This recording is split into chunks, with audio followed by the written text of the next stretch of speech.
Alhamdulillahi Rabbil Alamin. Alors nous sommes aujourd'hui à notre époque plus qu'hier, puisque c'est plus facile de constater ces choses-là que nous allons citer. Nous sommes confrontés à beaucoup de contradictions, beaucoup d'incohérences à travers nos comportements et je m'inclus dedans. Avant tout, on rappelle Al-Kamalu Lillahi Azza wa Jal. On ne demande pas, Allah Tabaraka wa Ta'ala ne nous a pas appelés à être parfaits, à être des anges. Kullu bani Adam khata, bien évidemment, tout enfant d'Adam fait des erreurs. Imam, savant, prêcheur, personne faisant partie, entre guillemets, on se comprend, les gens de la masse ou autres, musulmans, musulmanes, croyants, non-croyants, tout le monde fait des erreurs. Al-Kamalu Lillah. Mais par contre, de voir de grandes, de flagrantes contradictions, incohérences qui sautent aux yeux de jour comme de nuit, et voir ces incohérences banalisées, eh bien, c'est triste. Ça fait mal au cœur. Et ça prouve une fois de plus qu'on n'a pas conscience de la gravité de nos actions quelquefois. Et particulièrement lorsqu'on agit avec contradiction. Nos paroles sont en totale contradiction avec notre comportement. Lorsque nous sommes devant les gens, nous avons un comportement en totale contradiction, illa man rahimallah, avec le comportement que nous avons lorsque nous sommes seuls avec notre Seigneur Tabaraka wa Ta'ala. Nous avons tendance, alors je ne veux pas faire le grand moralisateur donneur de leçons, hein, je secoue un peu les âmes parce que je m'inclus dedans et nos âmes ont besoin d'être secouées. Eh bien, on oublie qu'il est important de se poser la question quelquefois. Est-ce que je suis sincère? Est-ce que je suis cohérent? Est-ce que je fais partie des bien-aimés alliés d'Allah en public et des ennemis d'Allah en privé? Est-ce que je transgresse les interdits d'Allah Tabaraka wa Ta'ala quand personne me voit? Est-ce que j'ai des incohérences et des contradictions tout au long de ma vie? Ou est-ce que je suis cohérent? Alhamdulillah. Ce que je recommande aux gens, je l'applique au mieux, avec mes déficiences, mais au mieux. Quand j'ai un comportement devant les gens, j'ai le même comportement en privé. Quand je parle du prophète alayhi afdalus salatu waskatassim, j'essaye de le suivre. Lorsque je prétends suivre la sunna et aimer la sunna, eh bien j'agis en conséquence. Et je ne réduis pas la sunna à une apparence physique, mais je suis en totale cohérence, pas en totale contradiction. Aujourd'hui, il y a des contradictions tellement flagrantes que ne sois même plus étonné si tu vois quelqu'un, alors c'est une image, hein, ou c'est un exemple simplement, ne sois même pas étonné si tu vois quelqu'un avec une cigarette dans la bouche exhorter les gens afin qu'ils ne fument pas et qu'ils ne s'empoisonnent pas avec la cigarette. Aujourd'hui, on voit de tout et de rien, et souvent au nom de l'islam, alors que l'islam en est totalement innocent. Et parmi les raisons de cela, on n'a pas compris la parole d'Allah Tabaraka wa Ta'ala, qui revient souvent dans le Coran quand Allah Azza wa Jal lit la foi avec l'action, avec l'œuvre. Ya ayyuhalladhina amanu wa amilu s-salihat wal asr innal insana lafi khusr illa alladhina amanu wa amilu s-salihat. La foi est liée avec l'action. Ça ne suffit pas de dire je suis croyant, j'aime mon Seigneur. La foi, la parole doit être ici en adéquation et cohérente par rapport à ce qu'on fait, par rapport à nos actions. On doit le prouver auprès d'Allah subhanahu wa ta'ala. Et pourquoi pas? Alors qu'Allah tabaraka wa ta'ala a vanté ce noble travail, cette noble mission, qui était le travail, qui était la mission des prophètes et des envoyés, à savoir al-amru bil ma'ruf wa nahi anil munkar, ad-da'wa ila Allah tabaraka wa ta'ala. Le fait d'ordonner le bien et d'interdire le mal, l'appel à Allah subhanahu wa ta'ala. Et tout le monde est capable d'appeler Allah, c'est pas réservé que aux imams ou aux prêcheurs, mais chacun selon son niveau, chacun selon ses compétences et en révisant toujours son intention. Eh bien Allah Azza wa Jalla il nous dit وَمَنْ أَحْسَنُ قَوْلًا مِمَّنْ دَعَا إِلَى اللَّهِ وَعَمِلَ الصَّالِحَاتِ, et qui prononce une meilleure parole, la meilleure des fonctions, que celui qui appelle à Dieu, qui appelle à Allah Azza wa Jalla. Mais Allah ne s'est pas arrêté là. وَعَمِلَ الصَّالِحَاتِ, et qui a accompli les œuvres salutaires. وَقَالَ إِنَّنِي مِنَ الْمُسْلِمِينَ التَّوَاضُعُ, qui agit avec humilité, avec modestie, avec gêne, avec pudeur. Et il dit, je fais partie des musulmans, des soumis à Dieu. Eh bien, Allah Azza wa Jalla appelle à l'action, au prêche, à ordonner le bien, recommander le bien avec sagesse, bonne exhortation. Mais attention, ne t'oublie pas. Ne t'oublie pas. Et voilà le gros problème aujourd'hui. Vous savez, c'est quoi le gros problème qu'on a quand on se perd dans les incohérences, dans les contradictions at-tanaqudat? Vous savez, c'est à cause de quoi?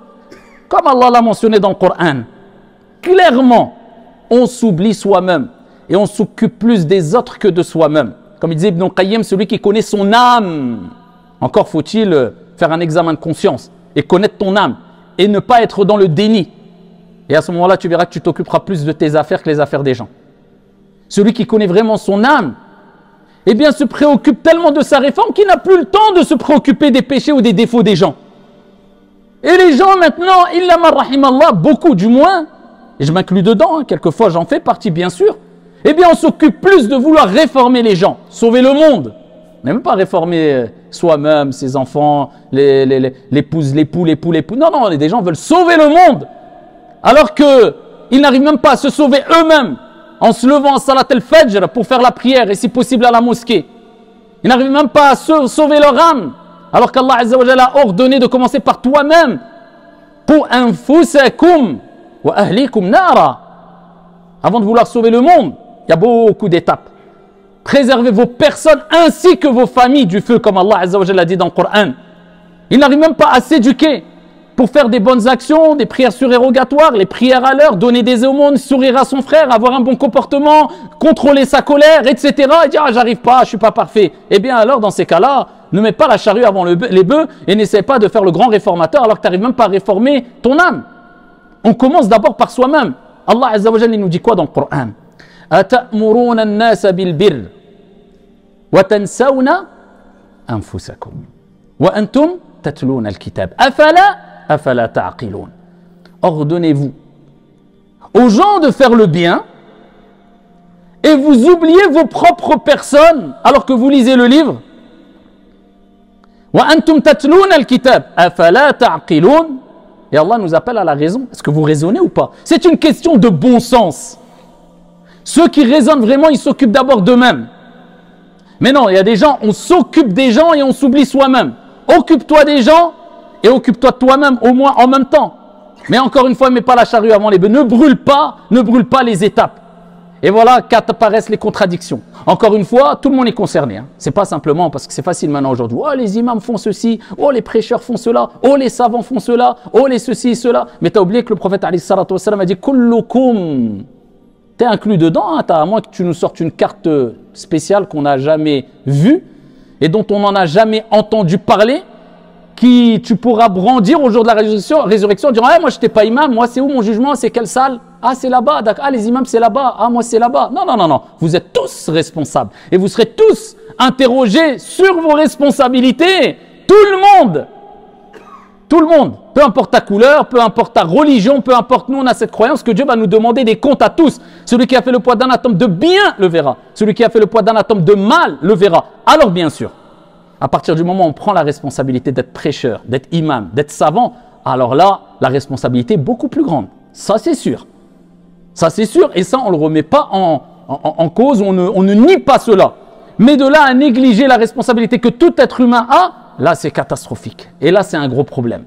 Et c'est pour cela que nous voyons, parce qu'il n'y a pas cette prise de conscience de s'occuper de soi-même, que Dieu nous a mis en garde contre les contradictions. C'est pour cela, ne sois pas étonné quand tu vois des gens qui appellent au bien toute la journée, appellent à la sunna du prophète alayhi salatu wassalam et de suivre les pieux prédécesseurs. Mais par contre, quand il rencontre un musulman dans la rue, eh bien, il a le visage renfrogné, on a l'impression qu'il a vu Iblis. Il va à peine lui dire salam alaikum. Elle est où la sunna du prophète alayhi salatu wassalam, son comportement, la akhlaq, il est où le comportement des pieux prédécesseurs? Pourquoi tant de contradictions?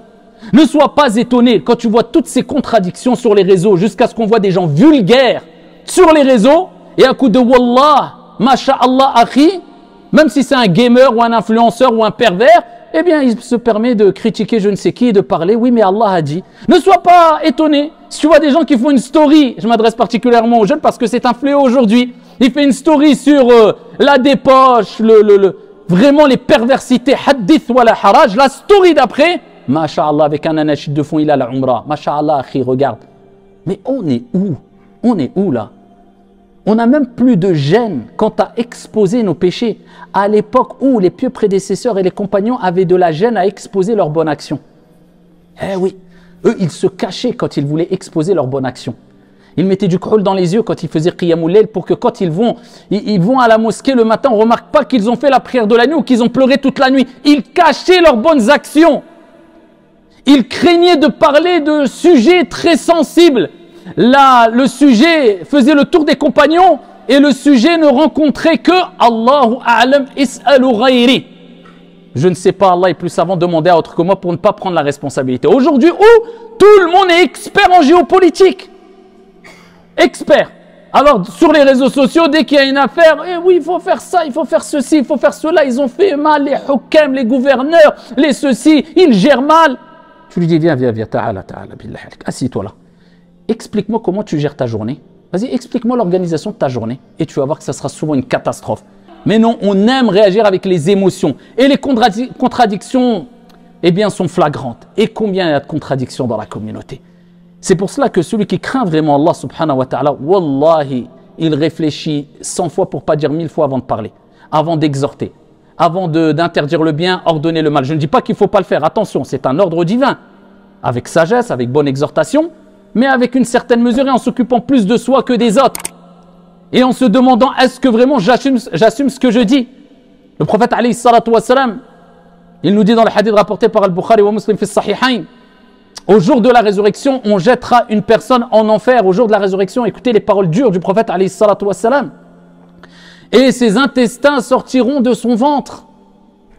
Et les gens de l'enfer l'interrogeront et lui diront, n'est-ce pas toi qui ordonnais, qui commandais le bien et qui interdisait le mal? Il dira si. J'ordonnais le convenable. J'appelais les gens à faire le bien, mais je ne le faisais pas. Et j'interdisais le blâmable, le mal, et je le faisais. Est-ce qu'on veut faire partie de ces gens-là? Eh bien, si on ne veut pas faire partie de ces gens-là, eh bien, man samata naja. Souvent, il faut appliquer cela. Celui qui garde le silence sera préservé. On ne s'improvise pas grand moralisateur et grand prêcheur, surtout à l'ère des réseaux, et ensuite on brandit la carte. Ouais, mais moi je suis pas imam, moi je suis pas prêcheur. Bah tais-toi alors. Tais-toi pour rester poli. N'empire pas ton cas. Et laisse ceux qui veulent prêcher ouvertement sur les réseaux, parce qu'encore une fois, nous sommes tous quelque part prêcheurs et imams à notre niveau. Mais quand tu le fais ouvertement dans une mosquée, sur les réseaux, il y a un minimum d'intégrité, de moraux à respecter et à avoir. C'est une lourde responsabilité. Donc ne t'improvise pas prêcheur quand tu es un gamer, ou prêcheur lorsque tu appelles à la perversité de jour comme de nuit et tu n'arrives pas à aligner 2 phrases sans dire 50 insultes et les gens en face. C'est ce qui est le plus triste. Oh, mashallah, là il a raison le frère. Ya ibadallah. C'est ça les références. Vous savez, tout s'est inversé aujourd'hui. Tout s'est inversé malheureusement. Il n'y a que très peu de respect, très peu de gêne. إذا لم تستحي فاصنع ما شئت صدق رسول الله صلى الله عليه وسلم. Si tu n'as pas de retenue, fais ce que tu veux avant de parler, avant de critiquer. Autour de toi, les imams ou les savants, traitant de savants de palais ou des hukam ou des... Rappelle-toi que tu vas rendre des comptes sur toi. Dans ta tombe, le prophète alayhi salam n'a pas dit tu vas recevoir 3 questions, qu'est-ce que tu as dit à tel gouverneur, sur tel savant ou sur tel... Bien qu'ils peuvent avoir des défauts, bien qu'ils peuvent avoir tous les défauts du monde, mais il dira, les anges lui diront Man rabbuka, toi, ton Seigneur, qui est ton Seigneur? Man nabiyyuk, qui est ton prophète? Que dis-tu de cet homme? Mohammed alayhi salatu wassalam, quelle est ta religion, toi? Après, tu ne quitteras pas l'esplanade des comptes au jour de la résurrection avant d'être interrogé sur des questions. Qu'est-ce que tu as fait parmi ces questions-là, de ta vie, de ta jeunesse, de ton argent, où tu l'as acquis, où tu l'as dépensé jusqu'au dernier centime? Ta santé, tu l'as utilisée dans quoi? Et après, tu trouves que je peux me permettre de remplir mon livre avec des critiques sur tel ou un tel, et lui va venir réclamer son Dieu au jour de la résurrection. T'as pas autre chose à faire? T'as pas déjà beaucoup à faire avec ta propre personne? Et t'as pas d'autre chose à faire que de parler de sujets extrêmement sensibles, alors qu'Allah Azza wa Jalla a dit dans le Coran وَلَا تَقْفُ مَا لَيْسَ لَكَ بِهِ عِلْمٍ إِنَّ السَّمْعَ وَالْبَصَرَ وَالْفُؤَادَ كُلُّ أُولَئِكَ كَانَ عَنْهُ مَسْئُولًا. Et ne poursuis pas ce dont tu n'as aucune connaissance. Certes, l'ouïe, ainsi que la vue, ainsi que le cœur, sur tout cela, tu seras interrogé. Qu'Allah subhanahu wa ta'ala nous compte parmi ses serviteurs qui parlent et qui assument leurs paroles en essayant de fournir le meilleur d'entre eux afin d'être cohérents. Alladhina yastami'una al-qawl fayattabi'una ahsanah, comme Allah a dit dans le Coran, ceux qui prêtent attention à la parole et qui suivent le meilleur de cette parole en fournissant le meilleur d'eux-mêmes en étant cohérents. Wallahu a'lam wa sallu wa sallimu rahimakumullah.